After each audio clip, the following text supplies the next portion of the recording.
Hi everybody, so we're going to finish this up with an example. So we're going to start with section 3.7 part 3. Now, let's start off with the function x squared minus 5.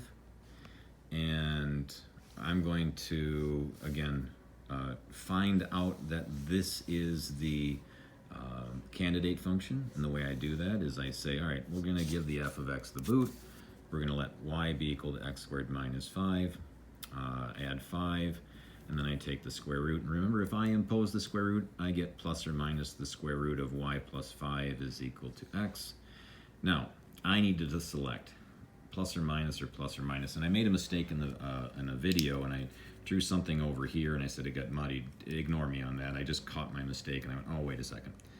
The positive and negative are on the outside, so it's going to be positive, it's going to be negative.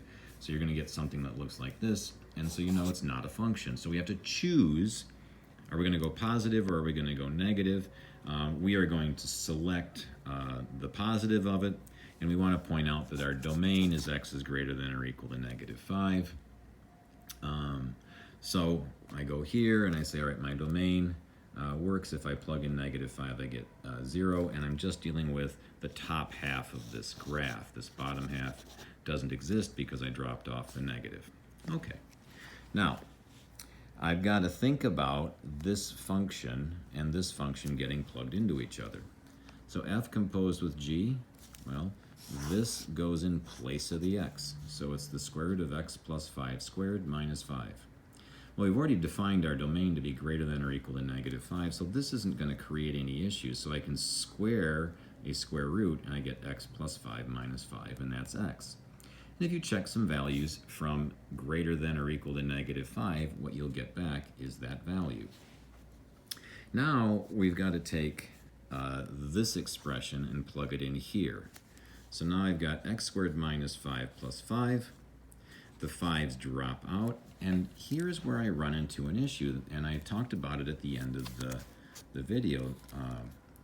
So we have the square root of x squared. Well, we need this x to be greater than or equal to 0, because if I start working with negatives in there, I get absolute value coming out.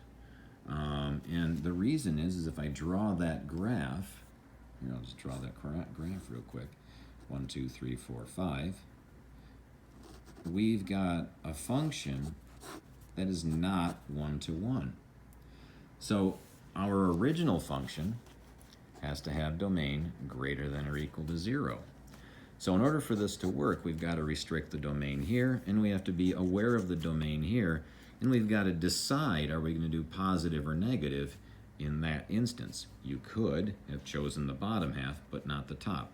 I wanted to work with positives, so I chose the positive side rather than the negative side. Okay, hopefully that clarifies a little bit. Have a good one.